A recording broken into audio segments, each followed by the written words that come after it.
The clouds parted over the Isles of Boreas. It was time to choose.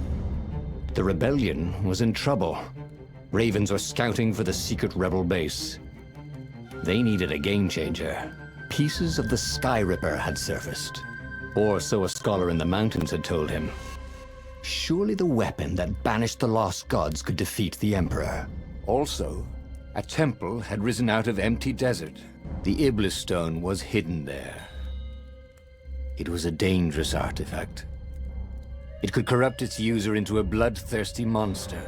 Maybe he could find a way to use it.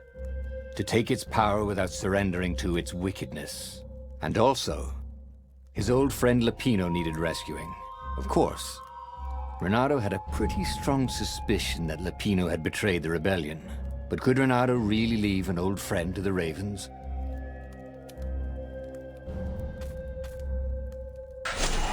The island was windswept desert. No one went there except ostriches and ostrich hunters. The Iblis-Stone. It would whisper promises in his ear, offer him power for blood. But this time, Renato was sure he could master it. And so, Renato went ostrich hunting.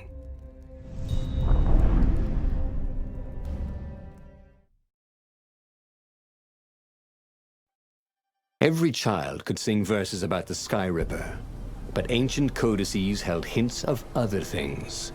A stone that ate souls, a ruby that drank blood, a jewel only a righteous man could give away. Were all these things the Iblis-Stone? Long hidden in the buried temple? Another ancient item that was only resurfacing now? Drawn up from the deeps by the Emperor's horrific rituals?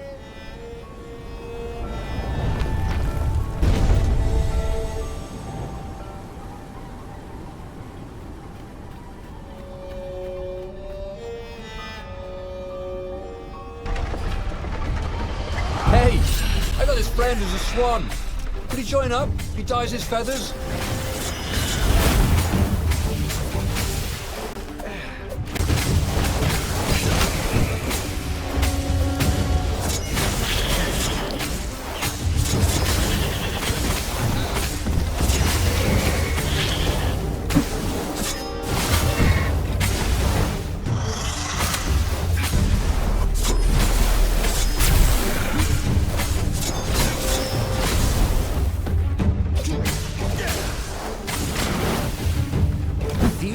Close to you.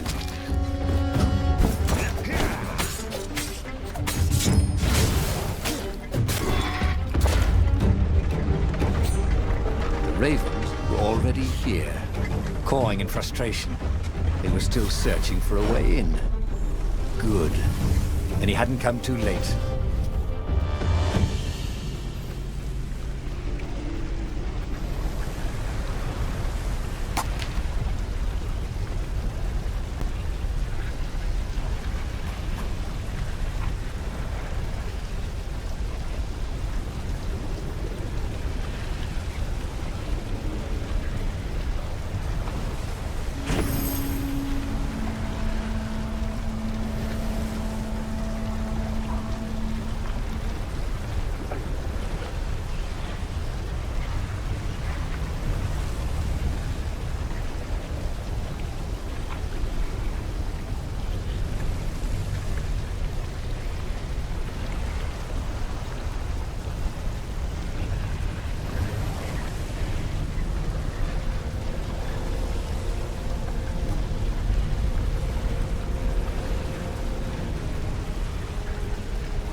So that's what they meant by a firewall. What unlocks a firewall?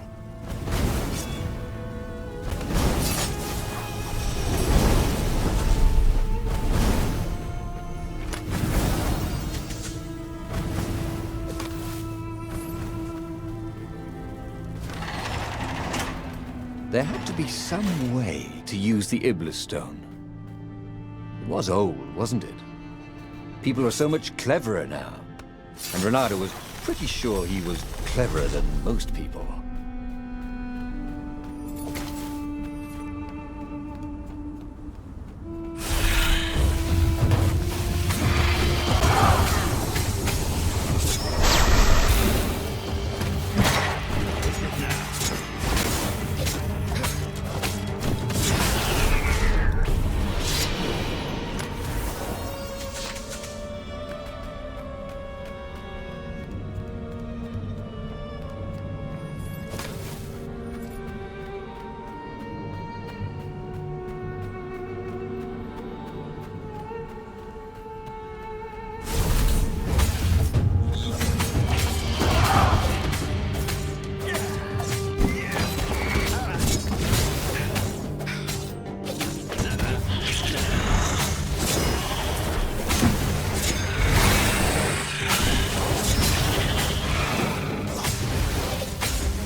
The Ravens at least could not get past this point. Obviously, the temple builders knew how to deal with tomb raiders.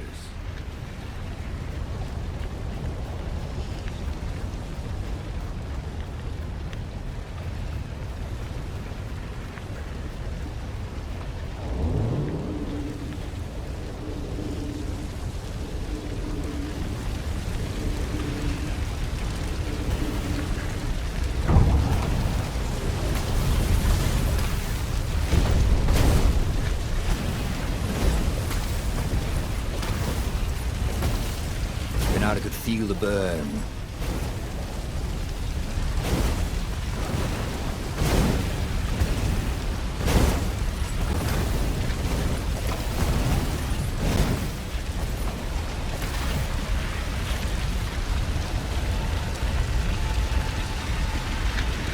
It was a stone of the purest blackness. It reflected no light, like a void made solid. Nervous, he picked it up. I can make you mighty. Who said that? Give blood. It was the stone. Eager, thirsty. Kill the Emperor's daughter. Now you, Emperor. That seemed tempting and terribly wrong. Zenobia was the Emperor's greatest general and a potent witch. But they had been close once.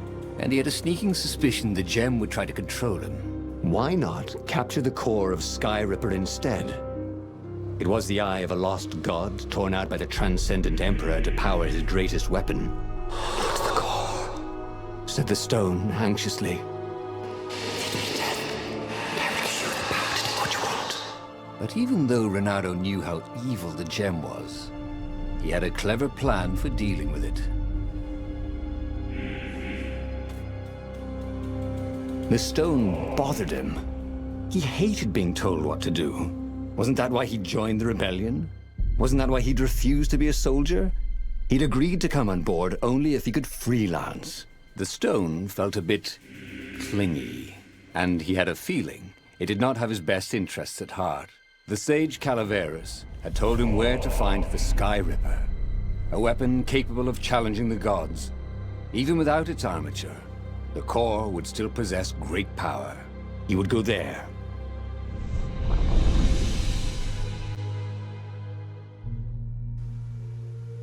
The moment he landed the Farfarer, Renato had a rare feeling of regret. It's not too late, he thought. He could turn around and sail for Zenobia's island. He frowned. Wait a minute. He didn't want to kill Zenobia, did he? Sure, technically she was the enemy, but they'd been at Sword Fu school together. They'd never been lovers, but somehow they'd been closer. She'd told him every secret about herself. Except the biggest one. That she was the Emperor's daughter. No. Kill Zenobia, whispered the stone. Before it's too late.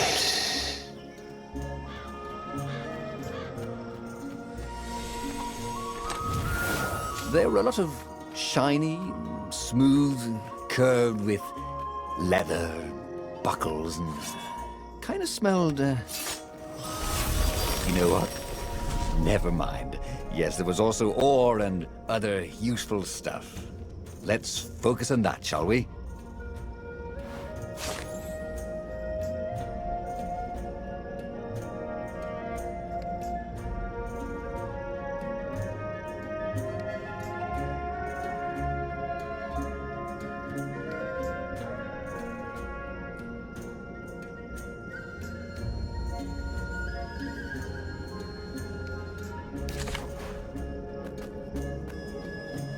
Okay, let's get this over with, and we can all go home.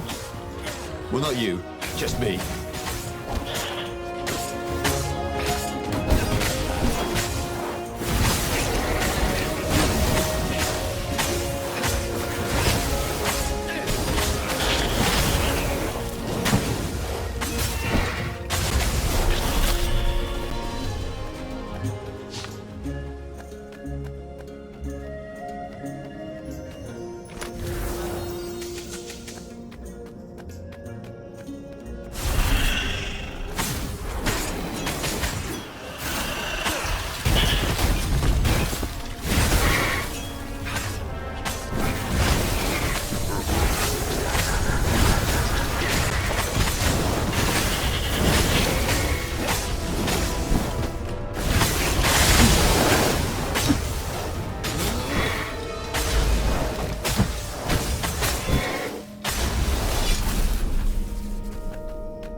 There was something sour in the air.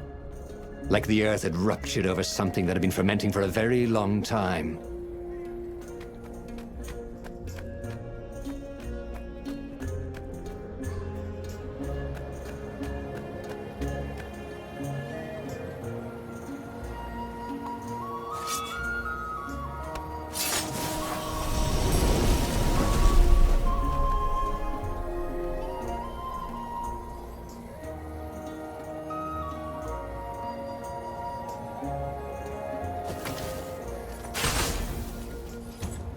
Who are you looking at? Oh, right. No one.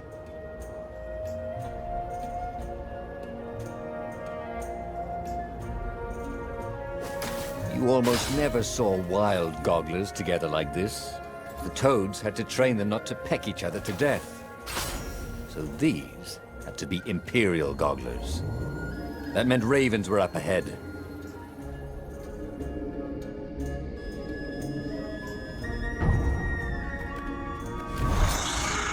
How could you convince a firewall you're its friend?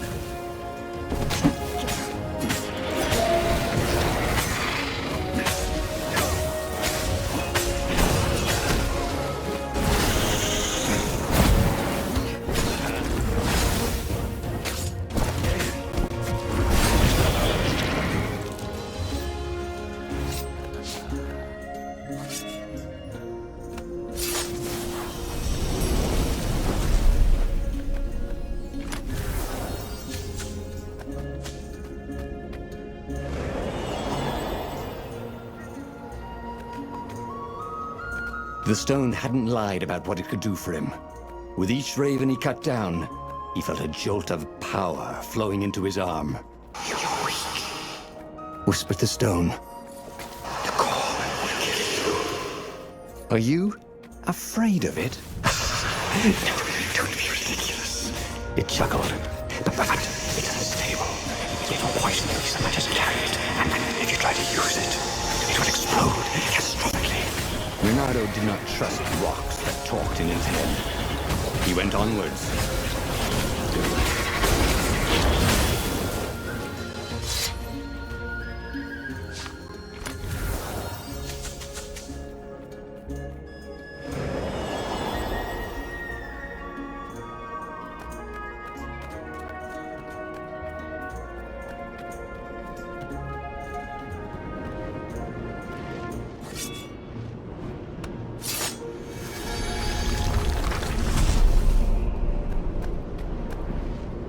The thing about puzzles was, once you solved one, you knew how to solve it again. Puzzles had no, what was the word? Replayability? Renato wondered if you could design a puzzle that would be different every time you played with it. Wouldn't that be fun?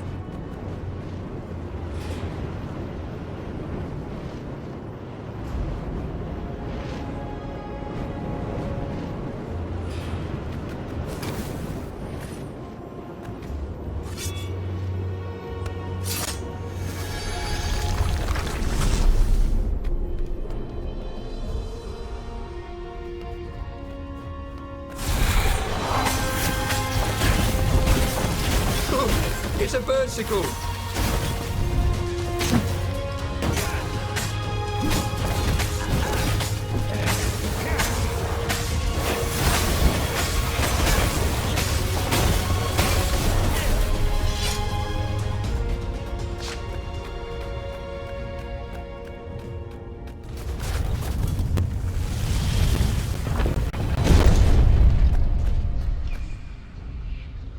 As he approached the core, the stone became hysterical. No! It's too much power!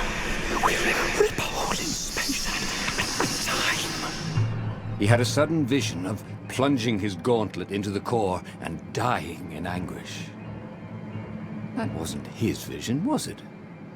The stone had sent him its darkest fears, hadn't it? He had a sudden impulse to do exactly that. He raised his right fist and plunged it into the core. There was a rush of light. He thought he could hear the stone screaming. And then he passed out. When Renato came to, the core was gone. But the Iblis-Stone was no longer black, but glowing with a blue light. And it was silent. "I can't hear you," he sang out, and "You?" It didn't answer. "Ha!" he said. He had defeated the demonic gem with the power of his mind. He felt invincible. It was time to attack the Imperial outpost on the Nexus. Take the battle to the enemy. But among the huge crystals, there was also an observatory. A wise man would probably ask the scientists exactly what he had first. How wise was he?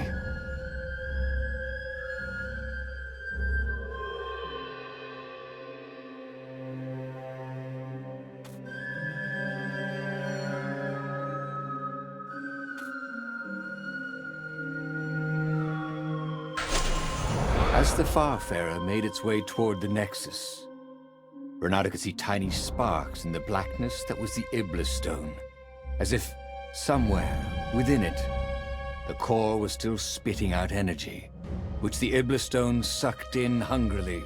You'd think the stone would want this kind of power, wouldn't it? Thought Renato. Well, the scientists would explain it all.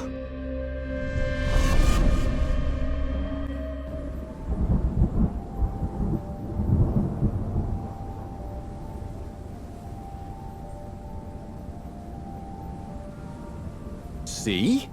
He'd trusted his gut, and it had worked out. That's what it meant to be a hero. To ignore the naysayers and the odd-makers, and do what you knew was right, and have it turn out to be the right thing. No, he wasn't worried. Once he got to the observatory, the scientist toads could explain it. Then he could carry the war into the enemy's camp and destroy them all. Oh dear, he was getting a little bloodthirsty, wasn't he?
Chest full of old banana peels. There had to be more. There was. Reynardo had never felt better in his life. Normally, a battle would wear him down and he would need a night's sleep. Now he felt like he could go all night and all day. He felt like people were cheering him on, and he could practically hear their applause as he slew one raven after another.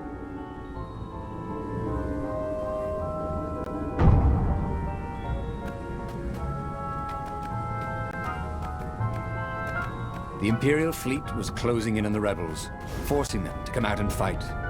Reynardo was itching to bring the fight to the enemy. He had to remind himself not to be too reckless. If he was a weapons engineer, Reynardo would make the cannonballs go much faster. And fire randomly, obviously.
The toads at the observatory measured the stone with their occult devices.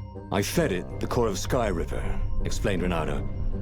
No more feed and souls. But the core is not an unlimited energy source, said one toad. Another said, There's a feedback loop, you see, which could overload the stone. Yeah, the stone doesn't actually feed on souls, claimed a third. but on pain of killing another sentient being. If you can truly be at peace with yourself, it would not overload. This was all very confusing. At peace? Yes, the mountains were peaceful and quiet, but he now had the power to turn the tides. He should report to the Rebellion Council and prepare for the decisive battle.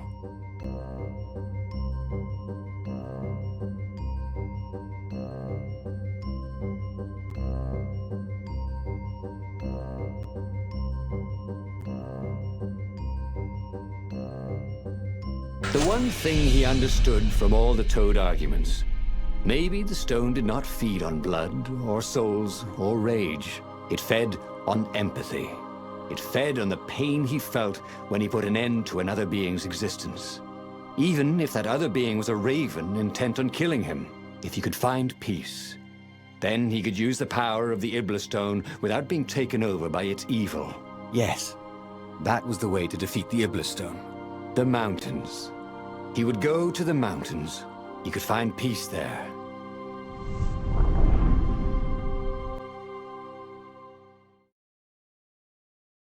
Unfortunately, the mountains were not empty. There were ravens everywhere. No matter. He had to fight, yes, but He didn't have to be angry. Parry, dodge, slash, and breathe. Yes, focus on the rhythm, the dance of it, not on the blood or the raven's core as they died. It was working. He wasn't feeling those dark jolts of eldritch energy. He wasn't feeding the Iblis-Stone.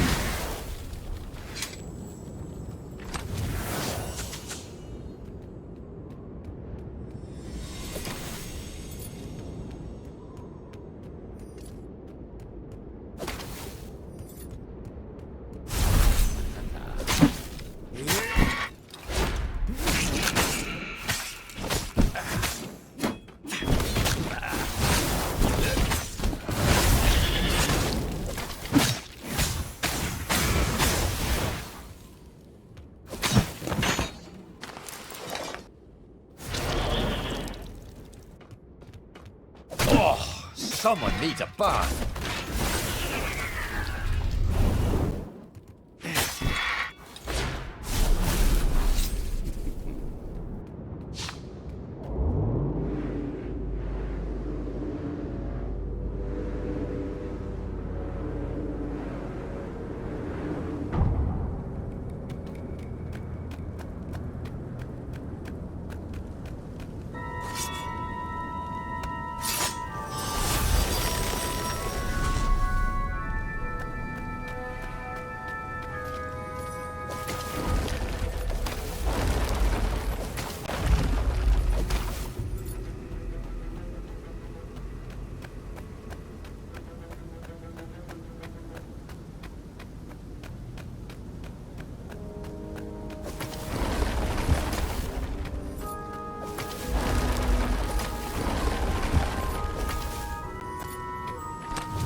This chest contained blank passports from 15 countries. And something useful.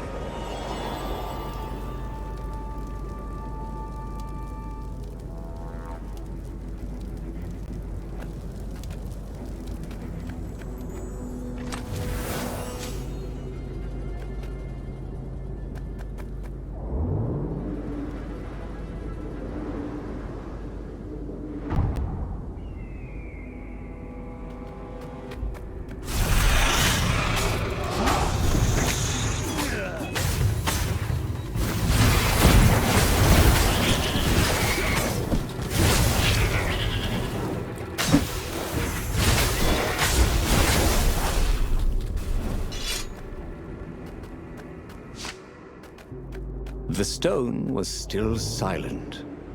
His mind was his own, and his heart too. He bore them no ill will, these ravens. They were doing their job. They were expressing their nature. Dance, whirl, parry, jab, and breathe. It was all so simple, wasn't it? Something was missing. He didn't feel truly at peace. Wait. Wasn't this near where Calaveras lived? The sage would help him figure it all out.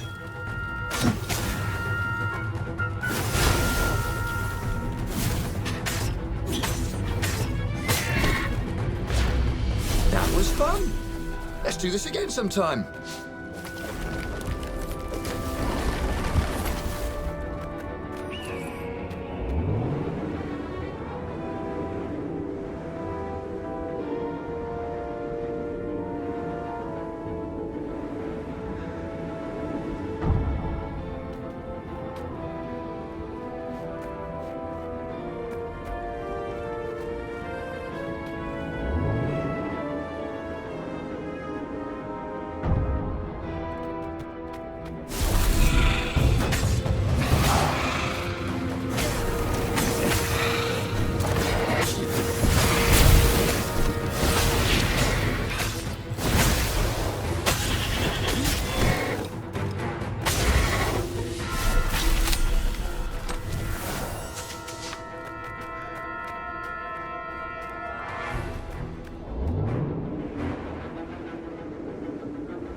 crushed. Oh.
Renata felt ready to take on new powers.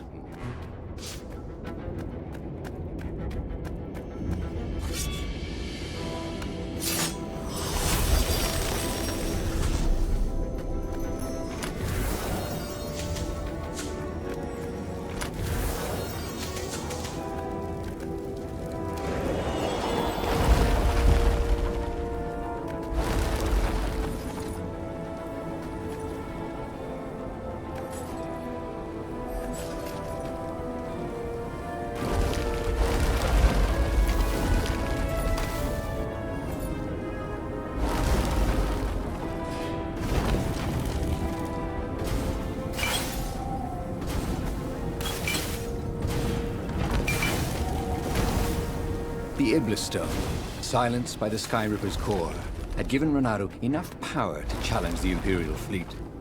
But what Renato was seeking was inner peace. The rebellion was on the verge of extinction, but it would have to wait.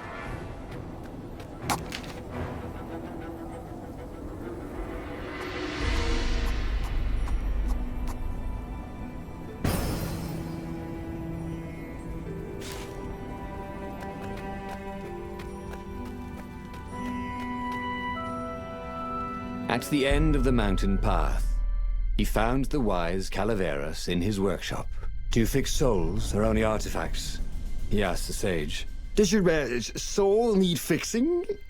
Asked the sage. "I've been killing a lot of ravens lately," he told the sage. You're a fox, Said Calaveras. To kill birds is part of your nature. You should take joy in it. I mean, I might as well worry about eating flies. Would you like a fly? It was true. That's what he had forgotten. The joy. Now he was ready for the final battle. The Farfarer cut through the clouds. The air had never felt so sweet since he was a child. There it was, the dreaded Imperial fleet. He could smell wet hemp ropes ahead, wood and tar, and ravens. Even the fleet smelt good, somehow. He was ready. He was ready.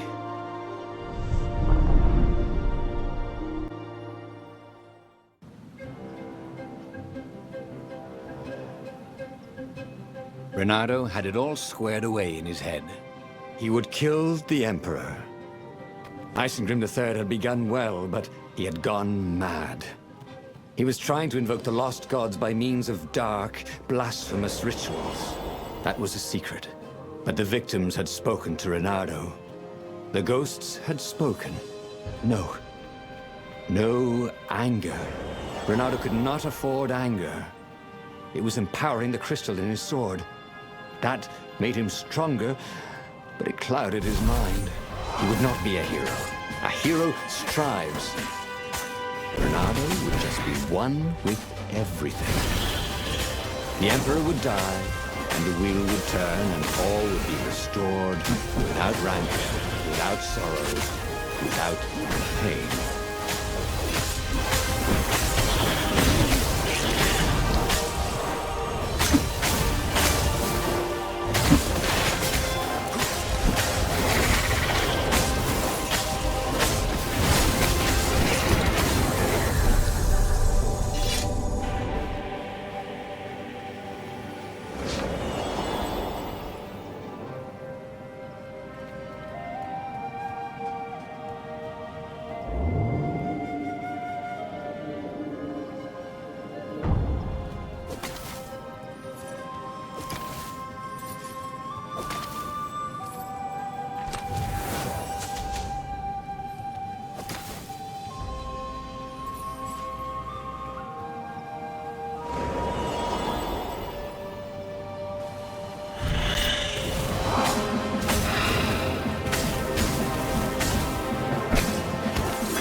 Reynardo checked to make sure his sword was still working.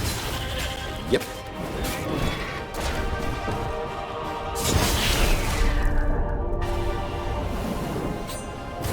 But the more he thought about it, and he had so much more time to think about it now that he was not worrying about the battle, killing the Emperor would not change anything. Another would take his place. Perhaps Zenobia. Perhaps the Speaker of the Rebel Council, and power would corrupt them too, and death would make grief, and grief would lead to hatred. He must lead by example. Reject the violence. Reject the desire to create violence. But how?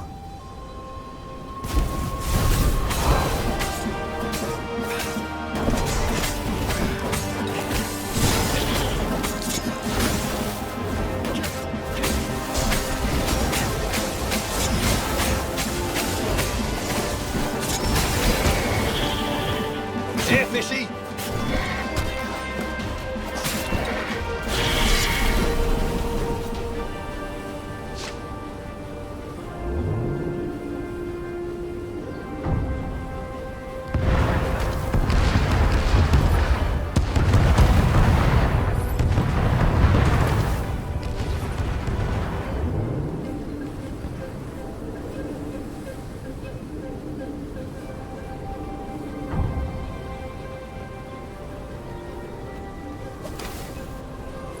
Soon he'd confront the Emperor.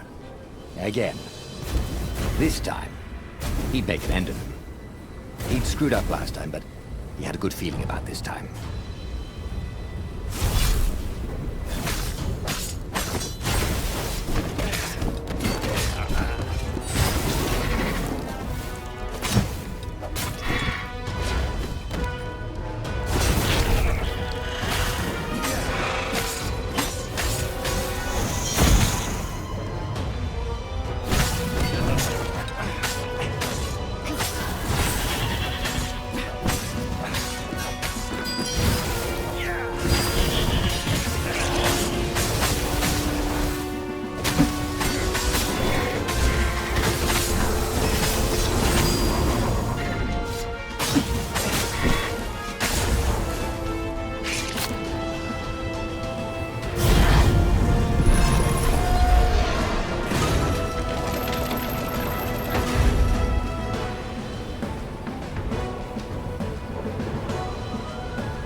Finally, he came to the Emperor's ship. The path behind him was strewn with dead ravens. The path to enlightenment. His mistake, he realized, was trying to change the world. The world would spin and the wheel would revolve whether he strove against it or not. What he had to do was nothing. He had attained enlightenment. He sat down, adopted a full lotus position, and began to meditate. And all around him, the warriors stopped fighting too. They knew. They could feel his enlightenment. They gave up fighting, dropped their weapons, and became his disciples. No, just kidding. The nearest raven stabbed him with a sword and then chopped off his head. I might not have thought this through properly. Thought Renado's head as it rolled around the deck and died. He should go back to some of the choices he'd faced before. Maybe there were new paths that had opened up, like those doors he was opening up all over the map that took him to new treasures and around his enemies. And he hadn't learned anything new this time. He'd done the same thing twice, yet expected a different outcome.